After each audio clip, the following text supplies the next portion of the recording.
Assalamualaikum warahmatullahi wabarakatuh. Waalaikumsalam warahmatullahi Oke. Nah, jadi ini salah satu materi yang juga wajib masuk dalam kebumian, yaitu oceanografi. Kalau geologi itu membahas tentang bagian bumi yang padat, ya. Kemudian meteorologi itu membahas tentang bagian bumi yang gas, atmosfer, ya. Kemudian yang ketiga itu ya ini oceanografi, membahas tentang lautan, tentang bagian bumi yang cair. Jadi tiga elemen, ya. Nanti yang astronomi itu membahas tentang benda-benda langit yang ada di sekitar bumi. Oke, ya. Nah ini bab 1 dari buku Oceanography and an Invitation to Marine Science, ya, dari Tom Garrison. Ini chapter satunya yaitu tentang pembahasan tentang sejarahnya, ya. Pengantar lah, ya, pengantar tentang oceanografi. Ya, nah kita langsung masuk di sini di chapter satunya, ya, main concept. Jadi ya ini pengantarnya tentang sains.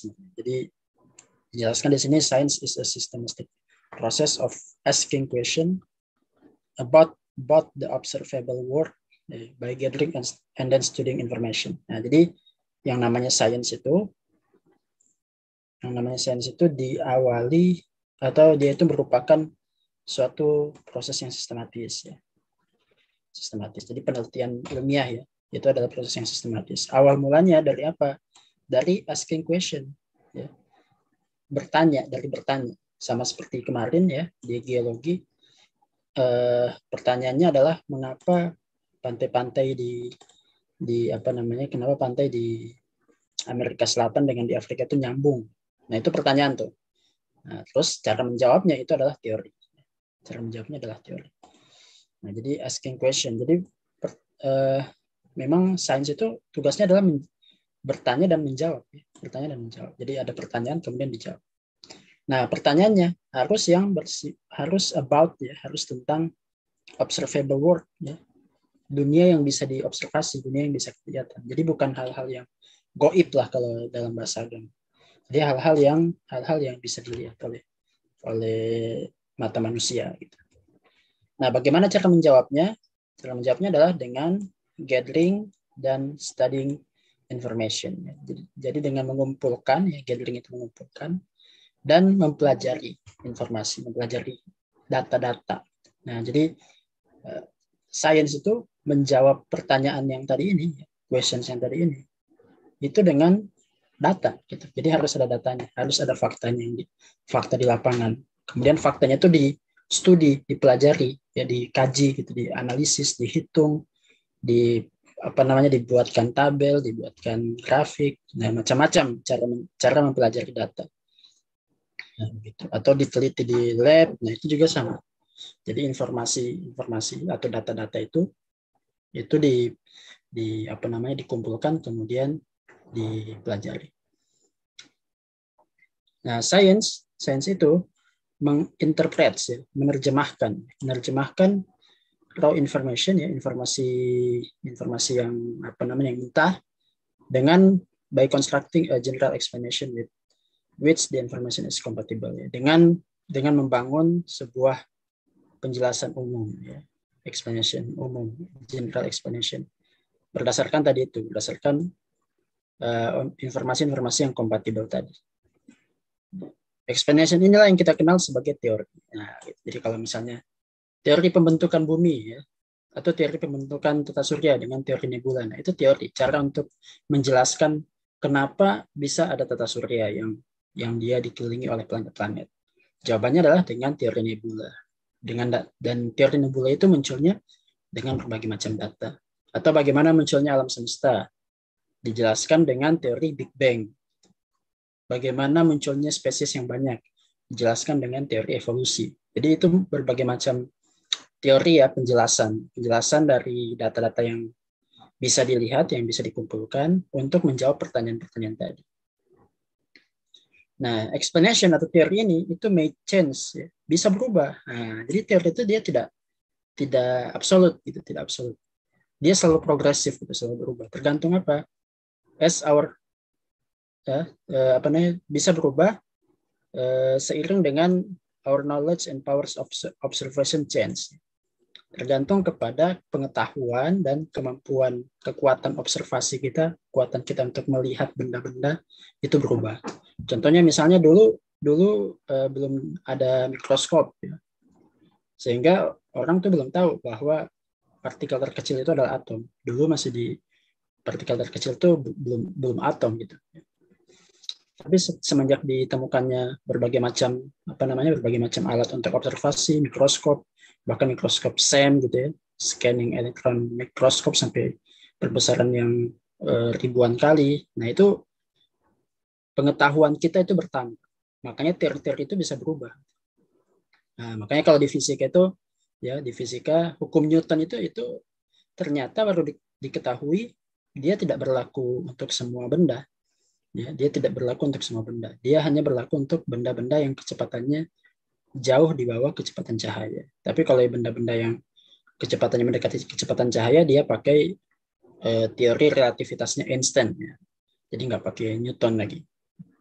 Begitu contohnya ya. Contohnya jadi teori itu nanti terus berkembang. Makanya saintis itu tidak pernah berhenti gitu, tidak pernah berhenti. Jadi terus dipelajari, dicari celahnya, dicari kurangnya di mana untuk menemukan kesempurnaan. Jadi teori-teori itu terus bertumbuhan, terus muncul-muncul. Jadi tidak pernah selesai. Namanya sains. Ya. Oke, kemudian ya, the universe observable mass ya, consists most of hydrogen atoms ya. Kemudian yang poin kedua ya, massa yang bisa diobservasi di alam semesta ya, itu terdiri oleh sebagian besar atom hidrogen ya. Jadi sebagian besar alam semesta ini itu tersusun oleh atom hidrogen.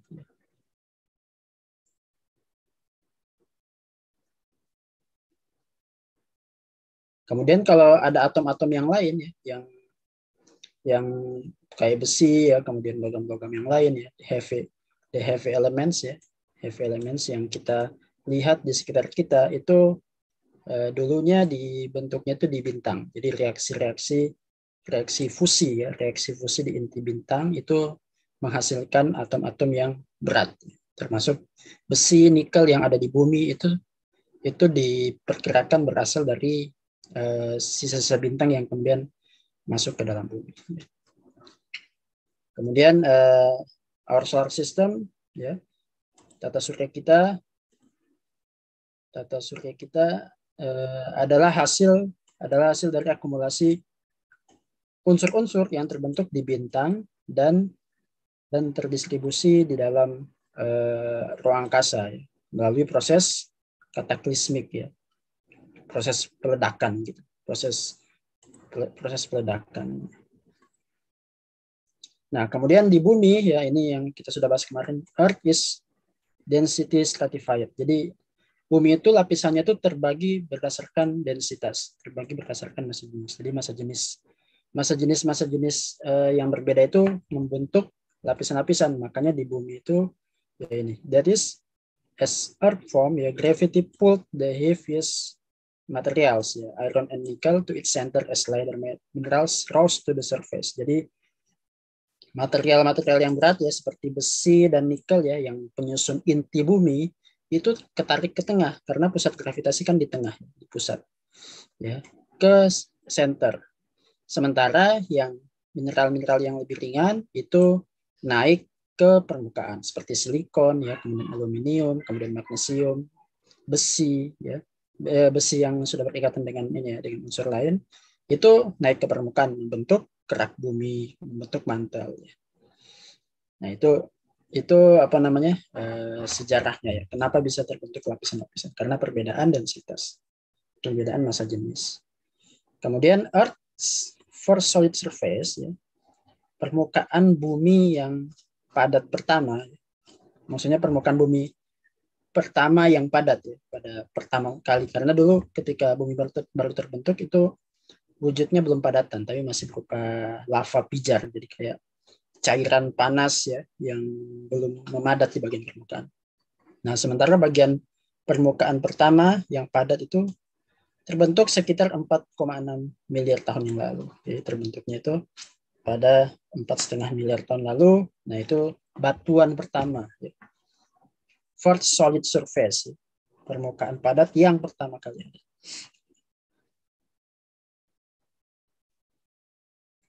Kemudian ya, nah ini dari mana asalnya air laut? Meskipun ya most of Earth's water was present in the solar nebula, ya sudah ada sebagian besar air itu di nebula pada saat pembentukan tata surya, pada fase akresi, fase apa namanya tumbukan ya, fase tumbukan. Komet dan asteroid ya, yang icy yang mengandung es itu juga datang ya dari zona yang luar banget, reach the solar system ya, mencapai tata surya, kemudian colliding ya, colliding itu bertumbukan dengan bumi ya. Nah, ini juga berkontribusi dalam pembentukan atau dalam dalam pembentukan ocean yang nanti akan terbentuk. Jadi terbentuknya lautan. Jadi air laut itu diteorikan ya berdasarkan data-data yang ada berasal dari awan nebula. Awan nebula itu sudah mengandung H2O juga, tapi meskipun belum terakumulasi secara total seperti air yang sekarang, tapi masih berupa gas gitu. Jadi H2O dalam bentuk gas. Kemudian ditambah lagi dengan adanya komet-komet ya, adanya asteroid yang terselubungi es biasanya karena saking dinginnya, saking jauhnya dari matahari. Nah, kemudian ketika menumbuk bumi, nah itu menambah jumlah H2O yang ada di bumi. Sehingga nanti ya itu ketika H2O-nya itu mencair, ya, maka itu menjadi air yang nanti mengisi lautan. Nah, kemudian kehidupan ya probably ya kemungkinan originated in the ocean. Lahirnya itu atau terbentuk pertama kali itu di lautan. Ya. Jadi makhluk hidup itu diperkirakan pertama kali muncul di bumi, munculnya itu bukan di darat tapi di lautan. Air ya meskipun berupa cairan ya bisa appears to be present in few other places in our solar system. Jadi masih memungkinkan untuk ditemukan di luar solar system, masih bisa gitu. Karena apa? Karena ya air itu ya tergantung suhunya. Kalau misalnya suhunya di suhu cairnya, maka dia akan berwujud cair. Tergantung suhunya. Oke, nah ini konsep-konsep dasar terkait dengan bagaimana dari sains ya, kemudian ya ini sains, pembahasan tentang sains, kemudian bagaimana pembagian lapisan di bumi ya, kemudian bagaimana munculnya air di bumi, kemudian kehidupan di bumi, dan juga potensi keterdapatan air di luar tata surya.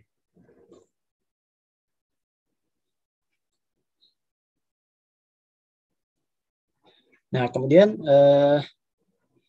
ini bumi itu bisa dianggap sebagai ocean world, dunia yang didominasi oleh laut ya, karena memang sebagian besar permukaan bumi ini ditutupi oleh laut, 70% ya, 2/3 atau 2/3 dunia ini ya lautan ya.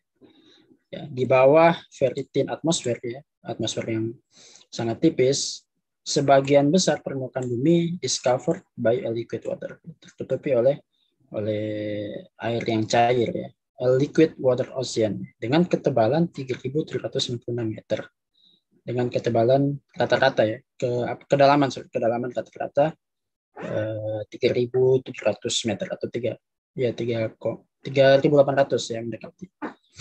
Nah, ini lebih tebal daripada atmosfer. Jadi memang ya lebih pantas disebut ya bumi ini adalah ocean world. Nah, ini contohnya ya, sunrise in ocean world, liquid water ocean, moderate temperature and dramatically influence water. Nah, jadi keberadaan air juga ini, air laut ini juga mempengaruhi cuaca, mempengaruhi juga kehidupan laut ya, otomatis juga mempengaruhi sumber daya alam yang ada di situ. Nah, ini perbandingannya ya. Jadi kalau misalnya kita lihat ya, ini jumlah total air yang ada di muka bumi 100%. Nah, 97,5% adalah salt water ya, air asin. Kemudian air tawarnya ya, fresh waternya cuma 2,5%. Dari 2,5% ini ya, yang berbentuk air tanah itu 30,1% paling banyak. Yang paling banyak adalah ini glaciers ya. Glaciers, lapisan es 68,7%. Jadi banyak sekali air yang ada di muka bumi ini berwujud sebagai es. 68,7% dari ini, dari 2,5 ya. Tetap yang paling banyak adalah salt water. Kemudian 30,1% dari 2,5% itu adalah groundwater atau air tanah. Kemudian 0,8 itu berupa permafrost ya, lapisan-lapisan es ya, yang tipis-tipis. Kemudian yang 0,4% dari 2,5% itu adalah ini surface and atmospheric water. Surface water itu maksudnya kayak sungai, danau, ya, rawa-rawa. Itu surface water, air yang ada di permukaan, bukan di laut. Dan apa namanya, rasanya adalah tawar. Kemudian atmospheric water itu ya air yang ada di atmosfer berupa awan, berupa embun, berupa hujan. Nah, kemudian dari 0,4% ini dibagi lagi ya, surface water sama atmospheric water ini paling besar itu berupa freshwater lakes ya,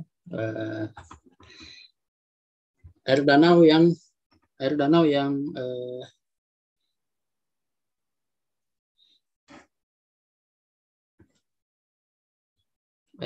yang segar gitu, air danau yang segar. Kemudian 12,2% dari 0,4% adalah soil moisture ya, kelembaban dalam tanah, embun dalam tanah. Kemudian 9,5% dari 0,4% adalah atmosfer ya, tersimpan di atmosfer. Kemudian ada wetlands ya, dataran yang basah. Kemudian sungai itu cuma 1,6%, air sungai yang ada di seluruh dunia. Kemudian yang ada di dalam tubuh biota itu 0,8%.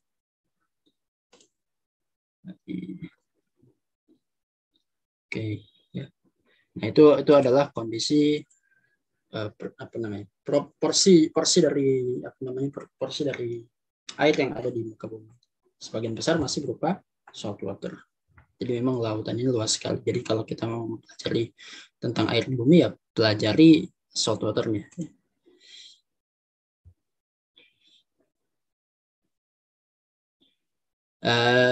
Average ocean depth ya, rata-rata kedalaman laut ya, itu 4,5 kali lebih besar as great as average land elevation. 4,5 kali lebih besar dari 4,5 kali lebih besar daripada rata-rata elevasi permukaan bumi. Jadi baratnya laut tuh jauh lebih dalam dibandingkan dengan rata-rata ketinggian gunung-gunung yang ada di permukaan bumi. Jadi lebih dalam ke bawah daripada tinggi ke atas. 4,5 kali lebih besar. Oke. Nah ini, contohnya ini ada Mid Atlantic Ridge di tengah-tengah sini. Jadi ada namanya Mid Atlantic Ridge. Mid itu tengah, Atlantik itu samudra Atlantik. Kemudian ridge itu artinya pematang. Jadi kayak ada punggungan memanjang dari utara sampai ke selatan. Namanya ridge. Kayak pematang di sawah. Jadi dia panjang, kemudian tinggi ya, agak lebih tinggi dibandingkan sekitarnya. Jadi makanya di sini warnanya agak biru. Ya di sini agak biru langit ya, biru langit. Artinya dia lebih dangkal, sedikit lebih dangkal. Nah ini namanya ridge. Nah di sini dalam ya. Saya kasih warna hijau ya, di sini dalam yang warnanya gelap. Nah, makanya dia disebut sebagai pematang. Jadi kalau digambarkan itu dia bentuknya seperti ini.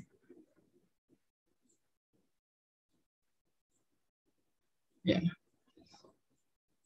Jadi dia meninggi di bagian tengahnya. Nah, ini Mid Atlantic Ridge. Kita sebut kita biasa singkat sebagai MAR, Mid Atlantic Ridge. Atau kalau misalnya untuk umumnya kita sebut juga MOR. MOR itu Mid Oceanic Ridge, di punggungan atau pematang di tengah ocean, tengah samudra.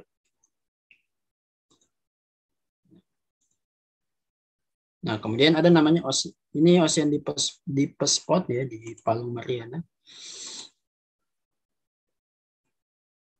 Palu Mariana.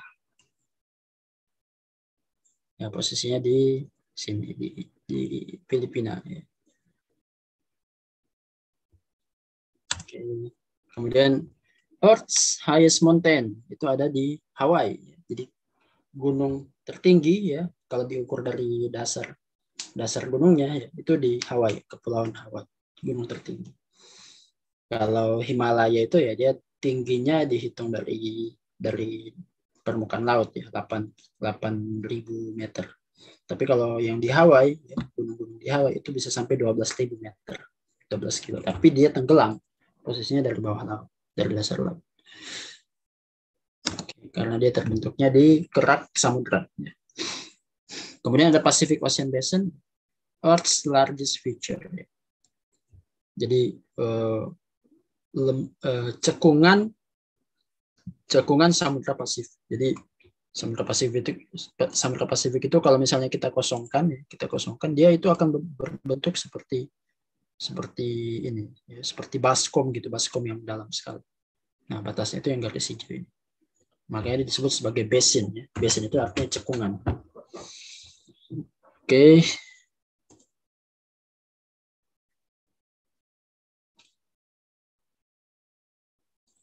Marine science ya atau oceanography sama juga integrates many different type of science. Jadi ini terkait dengan oceanography ilmunya. Jadi marine science atau oceanography itu menyatukan banyak jenis sains yang berbeda-beda. Apa saja ya, di sini ada marine geologis ya, geologi lautan ya, yang dia fokusnya itu mempelajari kerak bumi dan komposisinya. Kemudian ada namanya physical oceanographer ya, oceanographer fisik. Tugasnya mempelajari gelombang, arus, dan prediksi iklim. Kemudian ada kimiawi ya, oceanographer kimiawi, mempelajari ocean dissolved gases ya, gas-gas terlarut di dalam lautan dan padatannya. Gas-gas dan padatan di lautan yang terlarut di dalamnya. Kemudian ada climate specialist, ya.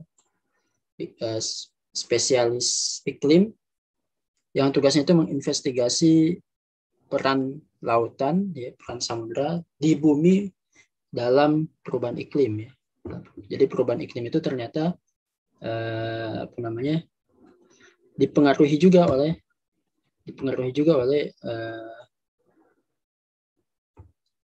oleh arus laut ya. Jadi contohnya ada pantai yang kalau misalnya musim dingin di Eropa dia itu tidak membeku pantainya. Jadi air di pinggir pantainya itu tidak membeku. Karena apa? Karena dia dilewati oleh arus yang hangatnya. Itu kan akan membuat iklim di daerah itu menjadi berbeda dengan daerah lain yang mungkin pantainya itu membeku. Kemudian ada yang namanya marine biologis ya, biologiwan laut ya. Ini tujuannya adalah study the nature and distribution of marine organism. Jadi dia fokus ke organisme laut. Ya. Apanya yang dipelajari? Nature-nya. Nature-nya itu sifat-sifatnya dan distribusinya, persebarannya. Kemudian ada marine engineers ya. Marine engineers, insinyur kelautan ya. Kalau di ITB itu ada jurusan teknik kelautan. Nah, tugasnya apa? Tugasnya adalah design and construct, menggambar desainnya dan juga membangun struktur ya, yang digunakan di dalam atau di atas. Di dalam itu maksudnya di pondasinya itu masuk ke dalam laut atau yang mengambang di atas laut. Bangunan-bangunan yang mengambang di atas laut. Nah, itu ilmunya dari marine engineers. Marine engineers. Jadi insinyur kelautan. Nah, ini contohnya ya. Jadi ini gambarnya lagi di kapal, kemudian ini ceritanya oceanographer ya. Oceanographer deploying mooring. Jadi kayak ada alat yang buat camping. mooring containing temperature probes ya. Oh, ini ada probes ini. Probes-nya ya kayak semacam apa namanya? Semacam kapsul gitu. Kapsul ya, from the deck to RV Oceanus during a gale of Cape Hatteras. Jadi ini dibawa oleh apa namanya? sebuah kendaraan ya, RV itu kayak ya apa namanya? Kendaraan yang bisa dikendalikan dari jarak jauh, remote. Namanya Oceanus. Jadi kalau misalnya pernah nonton film-film atau penyidikan bawah laut ya, itu kadang orangnya nggak langsung turun, tapi cuma alat aja yang dilihat dari atas kapal ya, kemudian dia ada kameranya untuk mengamati apa saja yang dia temukan di bawah. Nah, ini kerjanya oceanographer, meneliti, menemukan, menjawab pertanyaan-pertanyaannya tadi, pertanyaan-pertanyaan ilmiah. Nah, ini tadi ya, science is a systematic process of asking questions about the observable world by gathering and studying information or data. Kemudian science interprets raw information by constructing a general explanation with which the information is compatible. Kemudian scientists start with equation. Jadi ilmuwan itu pasti mulai bekerja itu karena ada pertanyaan. With equation based upon something observed or measured. Berdasarkan apa yang dilihat ya, diobservasi atau diukur. Jadi kalau misalnya ada suatu hasil pengukuran tapi ternyata tidak sesuai dengan teori yang sudah diterima, nah, maka itu menjadi pertanyaan yang harus dijawab. Nah, itu bagaimana cara untuk menemukan pertanyaan. Jadi, apakah bisa dijelaskan dengan teori yang sudah ada atau tidak? Kalau misalnya nggak bisa dijelaskan, berarti harus ada penjelasan yang baru untuk bisa menjawab fenomena itu. Ya. Contohnya apa ya? Kalau ada fenomena baru.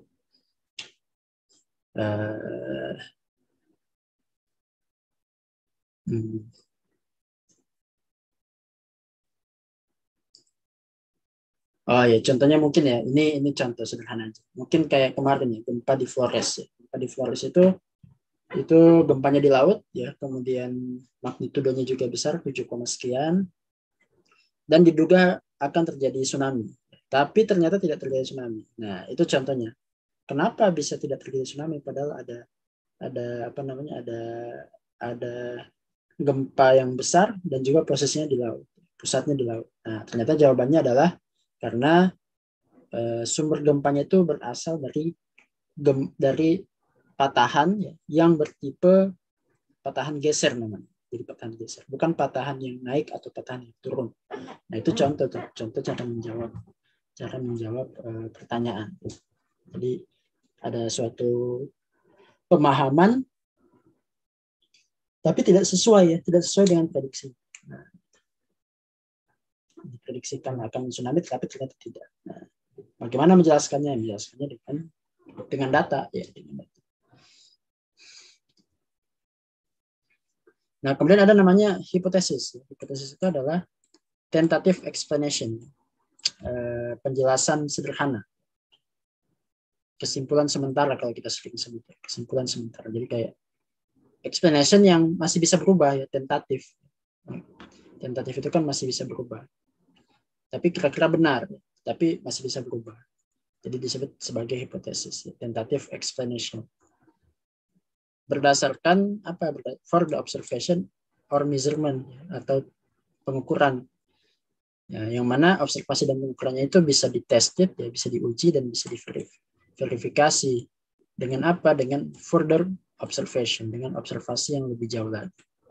Dan juga ada control eksperimen, eksperimen yang terkendali, eksperimen yang dibuat variabel kontrolnya. Nah, itu yang disebut sebagai hipotesis. Jadi hipotesis ini sebelum dilakukan pengujian. Jadi hipotesis itu munculnya sebelum dilakukan pengumpulan data dan pengujian data. Gitu. Jadi kayak dugaan awal ya, atau kesimpulan awal, kesimpulan sementara. Nah, seringkali begitu diterjemahkan di bahasa Indonesia. Oke.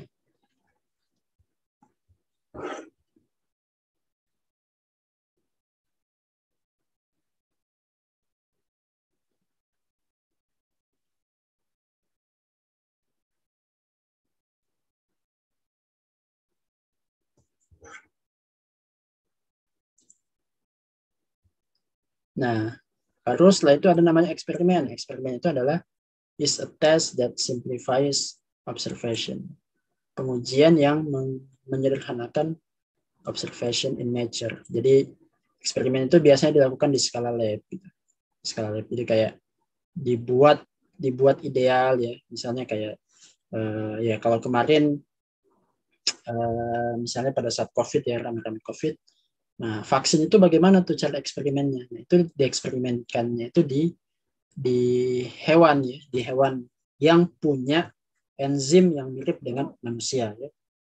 Jadi katanya kalau COVID itu ya, virus COVID-nya itu ketika dia masuk ke dalam tubuh dia itu menempel di suatu enzim yang namanya enzim ACE2. Enzim ACE2. Nah, di tikus ya, di tikus percobaan ya, tikus percobaan yang bentuknya kecil ya kayak marmut tapi lebih kecil lagi. Kita mencit kalau orang biologi bilang. Nah, itu dimasukkan tuh virus vaksinnya di situ. Dan kemudian ditularkan virus COVID-nya kepada si tikus itu. Kemudian dilihat responnya bagaimana. Nah, itu contohnya eksperimen. Jadi kalau nguji ke manusia langsung kan itu berbahaya ya, tidak simple ya. Nah, sementara yang kita ingin lihat itu adalah simplifikasi. Jadi kayak bagaimana sih pengaruh vaksin terhadap si virus COVID yang mau menempel di enzim tadi itu, enzim ACE2. Nah, ternyata ya dari situlah kemudian kelihatan ternyata vaksin ini berhasil mengelabui si virus COVID sehingga dia gagal untuk menempel ya di enzim ACE2. Nah, itu contoh bagaimana sebuah eksperimen mensimplifikasi pengamatan in nature or in the laboratory ya, di laboratorium dengan melakukan manipulasi ya, itu contohnya. Jadi kayak manusianya diganti dengan tikus or controlling the condition. Jadi kondisinya semuanya dikendalikan karena kita cuma pengen lihat hubungan antara vaksin dengan kemampuan si virus untuk menempel di enzim ACE2. Controlling the conditions under which the observation are made. Kondisinya agar sesuai dengan observasi yang akan dibuat. Nah, baru kemudian ya baru lahirlah sebuah teori ketika eksperimen itu menghasilkan suatu pola, misalnya kayak tadi ya, ternyata vaksin ini bisa mengelabui sekitar 60% ya. Nah, itu teori ya. 60% dari virus COVID, tapi 40%-nya misalnya gagal. Nah, jadi teori itu adalah hipotesis yang consistently supported by observation of experiment. Jadi hipotesis yang tadi awalnya diajukan ternyata terbukti di eksperimen. Jadi eksperimennya itu mendukung hipotesis, maka hipotesisnya naik level menjadi teori. Jadi hipotesis itu ibaratnya sebelum diuji dengan eksperimen. Setelah diuji dengan eksperimen, ternyata hipotesisnya entah dimodifikasi atau entah sudah benar, nah, maka hipotesis itu naik menjadi teori. Nah, makanya yang kemarin ya, yang di pertemuan pertama ya, continental drift ya atau pengapungan benua, itu cuma sampai di level hipotesis. Karena apa? Karena observasi dan eksperimen tidak mendukung terhadap hipotesis dari continental drift. Sehingga dia tidak bisa naik level menjadi teori. Oke, nah itu teori. Nah, kemudian ada lagi yang namanya laws ya, atau hukum. Nah, hukum ini adalah larger constructs that summarize experimental observation.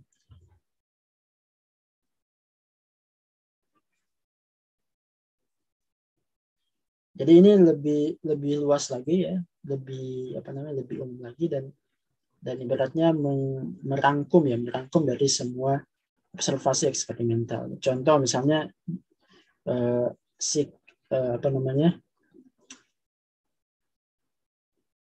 jika benar dia maka sigma F sama dengan 0. Nah, itu adalah hukum Newton 1. Jadi dia sudah bukan teori lagi tapi dia sudah hukum. Karena apa? Karena berlaku di semua eksperimental, di semua observasi. Jadi ibaratnya sudah teruji di dimanapun gitu ya.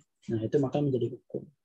Atau kalau ada benda bergerak, ya, maka dia punya gaya sigma f sama dengan m dikalikan dengan percepatannya. Nah itu hukum ya, hukum Newton kedua. Jadi hukum itu dia lebih umum lagi.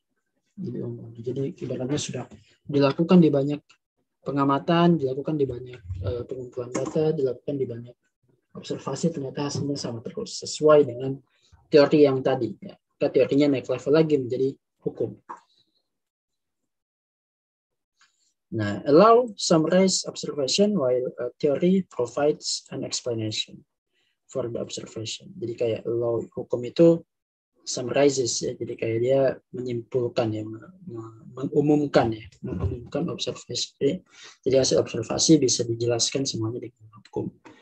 Tapi kalau teori ini masih berupa penjelasan. Jadi kalau ada observasi yang berbeda, ada hasil penglihatan kita atau pengukuran kita yang berbeda, maka dia disebut sebagai teori dulu. Ya, masih sebagai teori. Oke, nah itu penjelasannya. Jadi ada hipotesis, ada teori, dan ada laws. Nah ini contohnya ya. An outline of scientific method ya. Ini adalah garis-garis besar dari metode scientific, metode ilmiah. A systematic process of asking question about the observable world and then testing the answer to those questions. Nah, ini kita lihat ya. Nah, begin ya. Nah, ini contoh ya, contoh. Dari mana ya dia? Oh, dari sini. Begin. I sure hope my car starts. Jadi, ini contohnya orang mau naik mobil ya. Kemudian dia berharap mobilnya itu bisa jalan. Nah, ini ada semacam curiosity, ada semacam rasa penasaran. Question arises about an event or situation. Jadi ada muncul pertanyaan ya, tentang sebuah event ya, sebuah kejadian atau sebuah situasi ya. Sebuah situasi, why and how does this happen ya? Bagaimana dan mengapa dan bagaimana hal ini terjadi, dan mengapa bisa begitu, intinya seperti itu. Ternyata setelah dicoba, ternyata mobil itu tidak mau berjalan, gitu. Maka dilakukanlah observation dan measurement ya.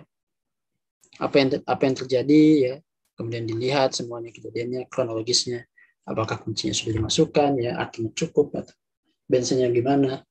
Nah, dalam under what circumstances ya, dalam kondisi-kondisi yang bagaimana, semuanya diukur ya, diamati. When, kapan kejadian ya, how does it operate ya, bagaimana itu terjadi. Does there appear to be a dependable cause and effect relationship at work ya. Apakah ada hubungan sebab akibat ya, misalnya ternyata akinya mati ya, atau misalnya ternyata bensinnya kosong. Nah, itu semuanya dipelajari. Nah, kemudian ternyata setelah dilihat semua, muncullah hipotesis. Hipotesisnya adalah maybe it's out of gas ya, atau baterainya mati, bensinnya habis, atau baterainya atau akinya sudah habis, sudah mati. Nah, maka inilah yang disebut sebagai hipotesis ya. A tentative explanation is proposed ya. Maybe, makanya dia masih pakai kata maybe karena masih belum ada studi yang lebih dalam, atau belum ada eksperimen yang membuktikan ini. Jadi dia baru lihat, ukur, kemudian ternyata dia bikin kesimpulan, sementara hipotesis. Nah, maka kontrol eksperimen are planned ya. Jadi harus direncanakan, harus diplan sebuah kontrol eksperimen yang terkontrol, yang dikendalikan. To prove ya, untuk membuktikan, atau disprove ya, untuk membantah potential cause and effect relationship ya. Ini cause and effect relationship-nya ini kan, mobil mati dengan bensin habis, atau aki mati sehingga mobil tidak bisa jalan. Itu hubungan sebab akibat yang ditawarkan dan menjadi hipotesis. A good hypothesis can predict future occurrence under similar circumstances. Jadi hipotesis yang bagus itu jika bisa memprediksi kejadian di masa yang akan datang, tapi dalam kondisi-kondisi yang yang sama dengan yang kondisi sekarang. Maka kemudian dilakukanlah ya eksperimen ya. Tests are undertaken in nature ya, bisa di alam or in the laboratory. This test permit manipulating and controlling the condition under which observation are made. Ya. Jadi apa namanya? Pengujian ini membolehkan ya untuk adanya manipulasi dan pengendalian terhadap kondisi-kondisi yang kita lakukan ya. Maka apa saja yang dilakukan eksperimennya? Try lights, ya, nyalain lampu. Ya. Jika menyala maka there is electricity. Ya. Berarti baterai edit ini menjadi batal ya, menjadi terbantahkan hipotesis ini. Kemudian cek gas gauge ya. Jadi apa namanya? Lihat apa namanya gauge itu indikator bensin ya di mobilnya. Lihat indikator bensin. Baru kemudian ya dari eksperimen lanjut ke teori. Kalau misalnya terlihat pola yang jelas ya, hubungan yang jelas, if one or more of the relationship hold, ya, the hypothesis become a theory. Jadi kalau misalnya hubungannya itu terlihat jelas ya, misalnya kayak tadi ya, habis bensin, an explanation for the observation that is accepted by most researchers. Maka explanation-nya atau penjelasan tadi itu bisa diterima oleh sebagian besar peneliti. Jadi kayak orang-orang itu ya tidak ada yang bisa membantah dengan penjelasan tadi. All those things check out okay, maybe a wire's loose. Kalau misalnya semuanya sudah oke semua, ternyata maka kemudian ditemukan ya teori bisa evolve ya, bisa berevolusi into larger contracts yang disebut sebagai hukum. Hukum bisa menjelaskan events ya, kejadian-kejadian di alam yang terjadi dengan keseragaman yang tidak bervariasi dalam kondisi-kondisi yang identik.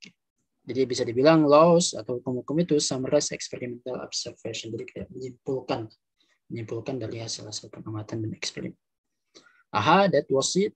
Dozen wires and horses must be connected. Jadi kabel sama colokan itu harus nyambung supaya tidak lagi ada mobil mati. Nah begitu terus ya. Jadi nanti law ini nanti akan berputar lagi ke curiosity, muncul pertanyaan lagi. Kemudian hasil pertanyaan akan dijawab dengan pengamatan. Pengamatan akan dijawab dengan hipotesis. Hipotesis akan dilanjutkan dengan eksperimen untuk menguji hipotesis. Eksperimennya akan berkembang menjadi teori dan menjadi hukum. Gitu. Oke.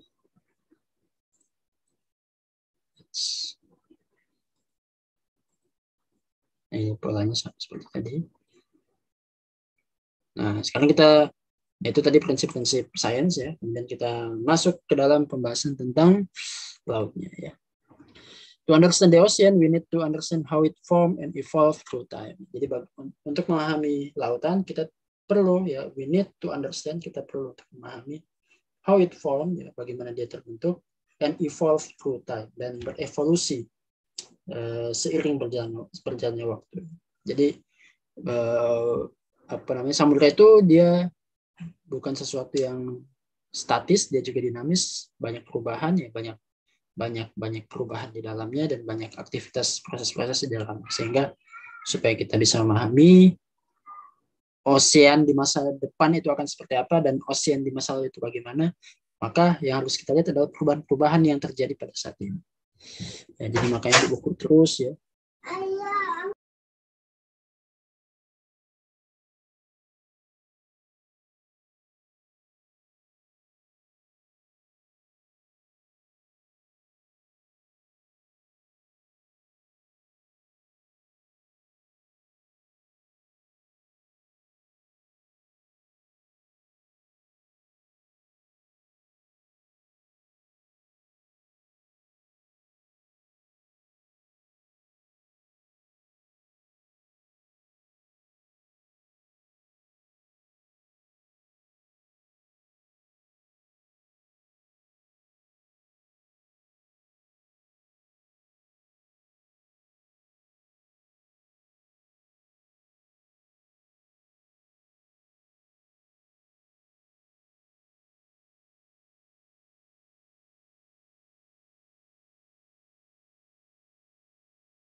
Oke, maaf tadi ada gangguan sedikit ya. Kemudian, nah karena world ocean is the largest feature of Earth surface ya, karena samudra itu adalah fitur atau apa namanya?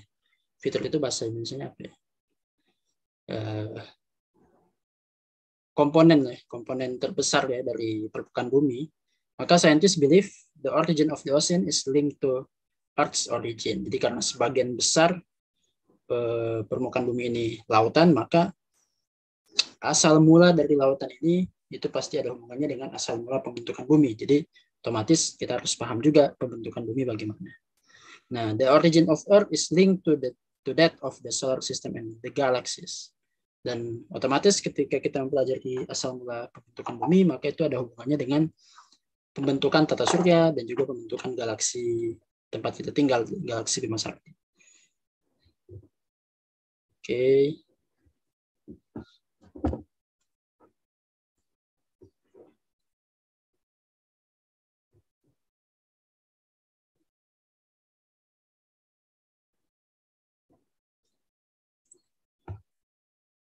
Nah,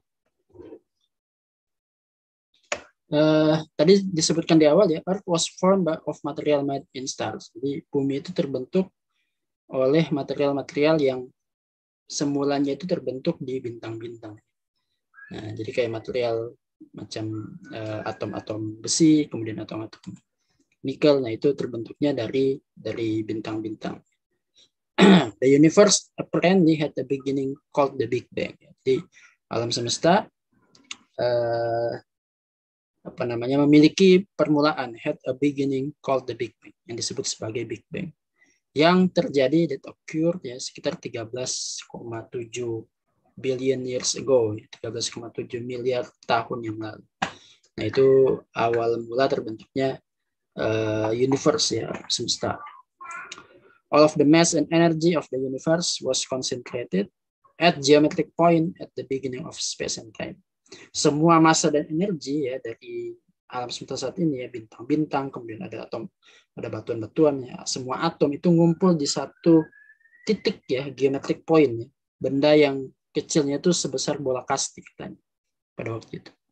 Ya, pada saat the beginning of space and time. Jadi belum ada ruang dan belum ada waktu. Nah, ini emang fisikanya berat sekali sebenarnya. Tapi ceritanya seperti itu. Jadi kayak ngumpul ya, alam semesta itu ngumpul dalam satu titik.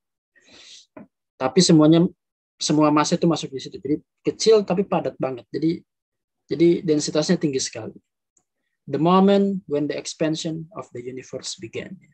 Jadi kemudian terjadilah ekspansi. Ada Big Bang, kemudian dia ekspansi, membesar, mengembang. Nah, we don't know what initiated the expansion. Kita belum tahu apa yang memicu terjadinya ekspansi, terjadinya pengembangan. But it continues today and will probably continue for billions of years, perhaps forever. Jadi kita tidak tahu penyebabnya apa, but it continues today. Tapi itu terus terjadi sekarang. Jadi sekarang itu kita sebenarnya ya, ahli astronomi itu melihat alam semesta itu mengembang. Jadi benda-benda itu saling jaraknya itu semakin menjauh gitu. Jadi kayak kita punya balon ya, kemudian di balonnya itu sebelum kita tiup kita kasih titik-titik. Pas kita tiup balonnya itu balonnya membesar, kemudian jarak antar titik juga itu saling menjauh ya, karena dia mengembang. Dan ini terukur saat ini. Tapi belum bisa menjawab apa yang menyebabkan ekspansi ini. Tapi faktanya ekspansinya terus berjalan. Dan kemungkinan akan terus berjalan bahkan selamanya. Nah, ini yang yang dihipotesiskan ya untuk saat ini.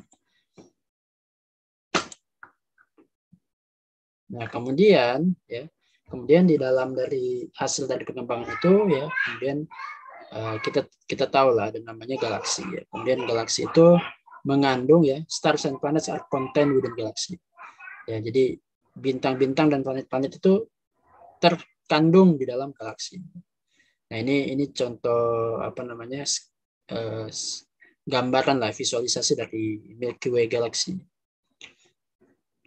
We are inside and thus obscures our view. Yeah?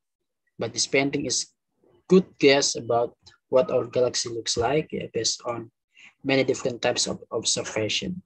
our solar system is a little more than halfway out from the center in one of the blue spiral arms. Jadi tata surya itu ya di sini, sun di sini. Nah ini galaksi Bima Sakti, nah ini sun di sini. Di sini matahari, kemudian ya bumi ya di sekitaran sini. Nah ini adalah gambaran dari galaksi Bima Sakti. Nah diameternya galaksi Bima Sakti itu bukan diameter, ini ya jaraknya ya dari ujung satu ke ujung satu lagi. Ini adalah ini 75.000 tambah di sini 30.000, berarti ya sekitar 100.000 LY. LY itu light year. Light year itu artinya tahun cahaya. Jadi kalau ada cahaya ya dilepaskan di sini itu nyampe ke sebelah sini, ini lama waktunya adalah 100.000 tahun. Jadi cahaya itu butuh waktu sebesar 100.000 tahun untuk melintasi galaksi Bima Sakti. Nah, sebesar itulah. Ya. Jadi tinggal dihitung aja ya. Cahaya itu kecepatannya 300.000, 3 kali 10 pangkat 8, 300.000 kilometer. 3 kali 10 pangkat 5 kilometer per second. Ya. Jadi dalam 1 detik dia itu menempuh jarak 300.000 kilometer. 300.000 kilometer. 1 detik. Kalau 1 tahun, maka tinggal dikalikan. Ada berapa detik dalam 1 tahun. Kalikan 300.000 kilometer. Kemudian ini tahunnya ada 75.000 tambah 100. Ya 100.000 lah. 100.000 tahun. Jadi dikalikan lagi 100.000. Nah sepanjang itulah bentangan dari galaksi Bima Sakti ini. Nah, stars and planets are contained within galaxy. What do stars have to do with the oceans? Apa yang bintang lakukan ya dengan terhadap ocean, terhadap samudra? Most of the substance of Earth, its ocean, and all living things was formed by stars. Jadi semua senyawa, atom-atom yang ada di bumi, ya, di lautan, kemudian di seluruh makhluk hidup itu formed by stars. Terbentuknya itu di bintang yang mengalami reaksi fusi ya di bagian intinya, kemudian itu menghasilkan, kemudian ketika meledak ya atom-atom yang sudah terbentuk di inti bintang itu tersebar kemana-mana, termasuk salah satunya masuk ke bumi. Ya. Nah itu nanti kita jelaskan. Every chemical element ya, setiap unsur kimiawi yang lebih besar, yang lebih berat daripada hidrogen ya. Hidrogen itu kan cuma 1 ya beratnya. Was manufactured and released into space by stars. Yang lebih berat daripada hidrogen ya helium, kemudian karbon, oksigen, besi, emas dan lain-lain itu terbentuk release into space by stars. Dilepaskan ke ruang angkasa itu oleh bintang-bintang ya. Kemudian ya masuk ke ke medan gravitasi dari planet-planet, termasuk salah satunya bumi. Jadi bumi ibaratnya nangkep. Jadi misalnya ada di ruang angkasa ini ada banyak unsur-unsur, kemudian unsurnya itu masuk ke dalam medan gravitasi bumi, kemudian dia terakumulasi di dalam bumi. Nah, our sun ya, matahari kita, like all normal star, is powered by nuclear fission. Nah ini tadi reaksi fusi. Jadi reaksi fusi itu adalah reaksi penyatuan unsur-unsur. Jadi kalau di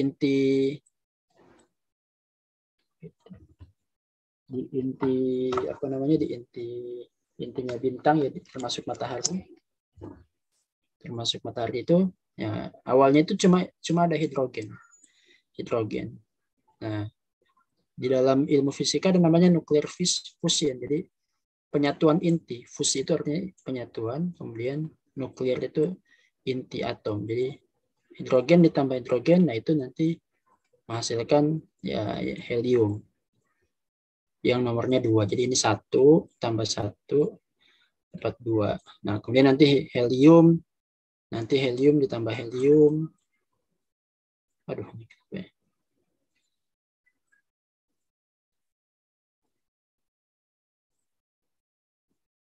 helium ditambah helium. Maka menjadi karbon tuh. Yang keempat itu ya karbon. Ya, menjadi karbon. Kalau nggak salah ya.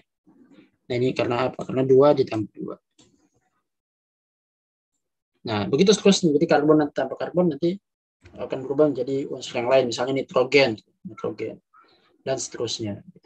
Nanti sampai akhirnya yang dihasilkan itu yang nomor atomnya 56, yaitu besi. Nah, jadi di dalam inti matahari, ya, nanti dalam intinya matahari,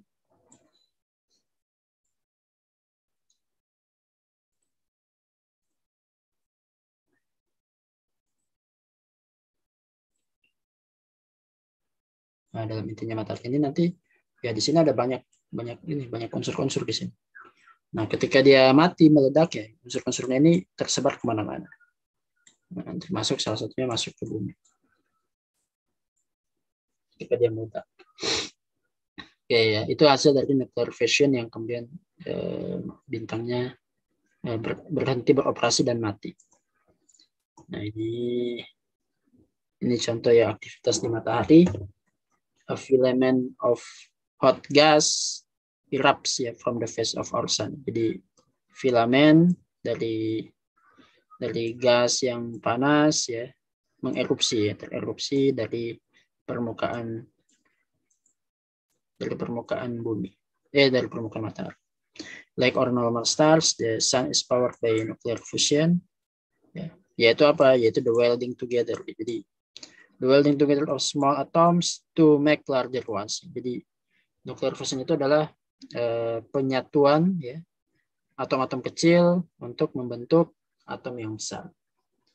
The entire Earth could easily fit into these filaments outstretched arms. Jadi, ini saking besarnya filamen ini ya ini apa namanya menghasilkan atau ukuran itu sama seperti bumi.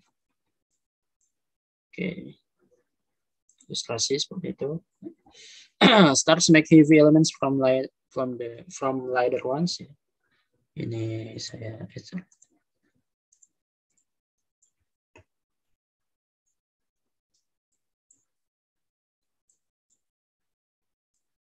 Nah, ini the origin of solar system in the spiral arm of a galaxy. Jadi ini asal mula solar system. Our sun and its family of planets were formed in this way about 5 billion years ago. Matahari dan keluarga yang lain ya, dari planet-planet ya, planet dari Merkurius sampai Uranus, Neptunus ya, were formed dulu terbentuk dengan cara ini sekitar 5 miliar tahun yang lalu. Nah, ini teori ya, ini hipotesis nebula. Jadi secara teori ya mungkin masih banyak perdebatan sehingga disebut sebagai hipotesis. Nah, ini a nebula ya, a large diffuse gas cloud, the gas cloud of gas and dust ya. Jadi awan nebula ya, awan yang mengandung gas dan debu-debu ya. Contracts under gravity. Jadi karena dia berputar terus, lama-kelamaan dia mengumpul ya. Mengalami kontraksi, mengkerut ya. As it contracts ya, seiring dengan dia berkontraksi, the nebula heats, terjadi pemanasan. Kemudian flattens, jadi pipih ya. And spin faster, berputar lebih cepat lagi. Becoming a spinning disk of dust and gas. Menjadi piringan ya, menjadi cakram yang berputar dengan kandungan dust and gas, debu dan gas-gas. Nah, stars will burn in center ya, karena ini panas sekali, maka di tengah ini akan menjadi gas dan padat. Kemudian di sekitarnya akan terbentuk planet will form in this ya. Planet-planet akan terbentuk di piringannya ya, di pinggiran-pinggirannya. Kemudian ya, hydrogen and helium remain gaseous ya,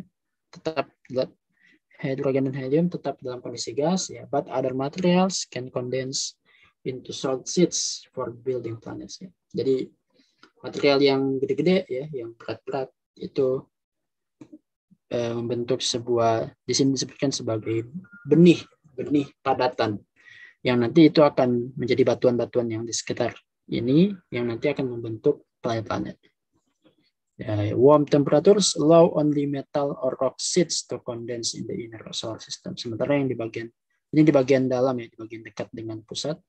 Jadi karena suhunya hangat, suhunya panas, maka cuma yang komposisinya metal dan batuan saja yang bisa kondens, bisa berkondensasi, bisa memadat. Sementara di bagian yang luar ya, semakin jauh di pikiran ya, karena suhunya dingin ya, cold temperatures allow seeds to contain abundant ice in outer solar system. Makanya planet-planet di luar itu ya banyak mengandung es, ya. Banyak mengandung es karena suhunya dingin. Kemudian solid seeds collide and stick together. Di bagian tengah ini apa namanya, benih-benih yang tadi yang padatan ini saling bertumbukan ya dan saling merekat, stick together. Kemudian larger ones attract others with their gravity, growing bigger still. Kemudian yang paling besar karena dia sudah besar ya, masanya besar, maka dia akan punya kekuatan gravitasi yang lebih tinggi juga dan dia akan narik benda-benda lain supaya bersatu.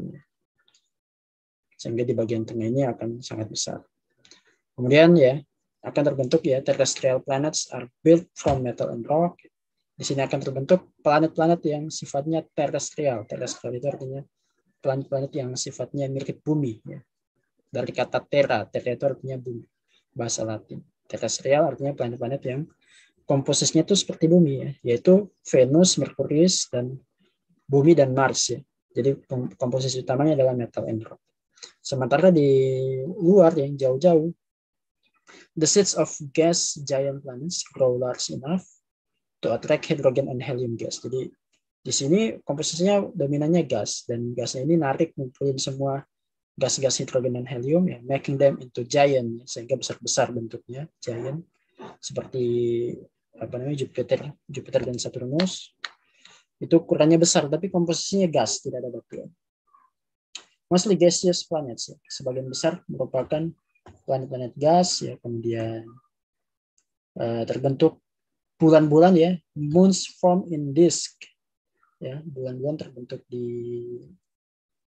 piringannya ya of dust and gas that surround the planet. Dan yang berkomposisi juga sama ya, debu dan gas yang ada di sekitaran planet tersebut.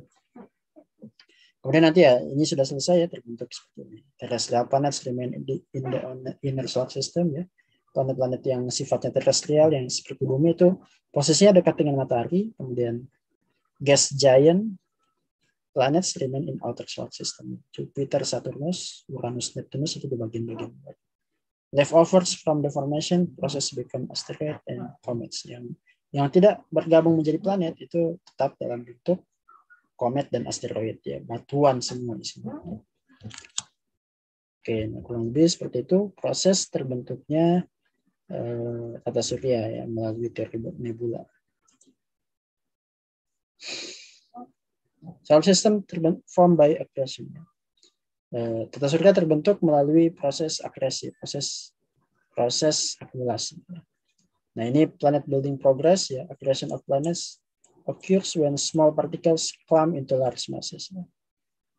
Akresi dari planet itu terjadi ketika partikel-partikel yang kecil-kecil ini, ya partikel yang kecil-kecil ini climb into large, jadi menyatu, menumbuk, saling bertumbukan, saling bersatu, membentuk massa yang jauh lebih besar, yaitu planet-planet.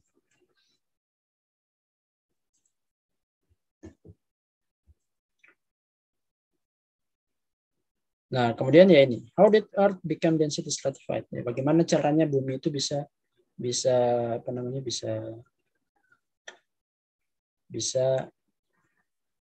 menjadi berstratifikasi, berlapis-lapis berdasarkan densitas. Nah, itu yang tadi yang sedikit dijelaskan ya, karena ada perbedaan densitas. Jadi yang padat-padat yang ngumpul di bawah, yang ringan-ringan ngumpul di permukaan. Young Earth was probably homogeneous. Ya. Jadi bumi yang muda itu ya yang awal-awal diperkirakan sifatnya masih homogen, jadi belum ada lapisan-lapisan. Nah, tapi karena ada heat, ya ada panas, kemudian ada gravitational pressure, ya, tekanan gravitasi, ada daya tarik gravitasi, cause Earth partially melt, menyebabkan bumi itu menjadi leleh sebagian.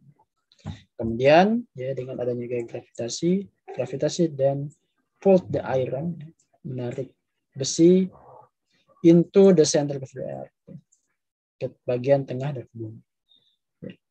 Kemudian bumi yang memanas tadi ini yang sudah menjadi partial melting tadi, meleleh sebagian. Jadi meleleh ya, dari kondisi padatan berupa batuan meleleh menjadi magma. Ya, this heated earth further and this heated earth further. Jadi hal ini menyebabkan bumi terus terpanaskan ya. Dan kemudian mineral-mineral yang lebih ringan itu migrasi, berpindah ke earth surface. Dia mengambang, jadi kayak ada daya apung gitu. Dia tiba-tiba pindah dari bawah ke atas earth surface and form the crust. Akhirnya membentuk kerak bumi. Nah, itu adalah hasil dari ini, yang mineral-mineral yang ringan-ringan tadi itu. Nah, ini ini contohnya ya, ilustrasinya. Keterangan gambarnya di bagian atas, yang bagian ini ya, top planet grew by the aggregation of particle. Planet tumbuh melalui agregasi dari partikel-partikel, jadi berkumpulnya partikel-partikel. Kemudian meteors and asteroid bombarded the surface ya, membombardir ya, menyerang ya, jatuh ke bagian permukaan dari bumi. Kemudian hitting the new planet yang memanaskan planet and adding to its growing mass ya. Jadi asteroid dan meteor yang sudah menumbuk bumi yaitu menambah juga massa bumi, jadi massa bumi terus bertambah. At the time Earth was composed of a homogeneous mixture material. Pada waktu itu bumi terkomposisi atau tersusun dari campuran material yang homogen. Jadi bentuknya seperti ini. Jadi, ya, ditumbuk oleh berbagai macam asteroid dan komet dan meteor sehingga terbentuklah bentukan yang lebih besar. Kemudian gambar yang middle yang di sini ya. Earth lost volume because of gravitational compression. Jadi karena ada gaya tarik gravitasi ya, volumenya itu semakin memadat ya. Akibatnya di bagian tengah ini ya terjadi high temperatures ya. High temperatures in the interior turn the inner earth into a semi-solid mass ya. Suhu tinggi di bagian dalam sini ya itu menyebabkan bagian dalam bumi berubah menjadi suatu massa yang sifatnya semi-solid. Kemudian dense iron ya, besi yang padat itu karena dia sudah bukan padatan ya, maka dia lebih mudah untuk ditembus ya. Jadi kayak ada gerakan ke bawah, ya itu lebih mudah untuk ditembus karena dia sudah bukan lagi batuan, tapi sudah semi solid. Ya. Maka dense iron ya, yang red drops ya warna titik warna merah ini, fell toward the center. Jadi kayak ibaratnya tertarik ke bagian tengah, kemudian to form the core ya untuk membentuk inti. While less than silicates move upward, jadi naik ke atas. Yang silikat ya, yang ikatan antara silikon dan oksigen itu karena dia lebih ringan, dia akan naik ke permukaan. Ya, move outward, ya, bergerak ke arah luar. Friction generated by this movement heated Earth even more. Ya. Karena ada pertemuan, ada gerakan besi ke bawah, kemudian ada gerakan silikat ke atas, nah itu menghasilkan panas yang lebih tinggi lagi. Kemudian yang bottom ya, gambar yang ini. Nah, ini bisa dibilang the result of density stratification. Ya. Ini adalah hasil dari stratifikasi densitas. Jadi pembagian lapisan berdasarkan perbedaan densitas. Is evident in the formation of an inner and outer core, a mantle and the crust. Jadi ditunjukkan oleh pembentukan bagian dalam dan bagian luar dari bumi, dari bumi. Kemudian dari inti bumi, kemudian ada mantel dan ada kerak bumi. Oke. Nah, mungkin ya itu sudah 2:30, mungkin nanti insya Allah kita lanjutkan. Kalau dilanjutkan setelah tahun baru mungkin. Sampai sini ada yang mau ditanyakan?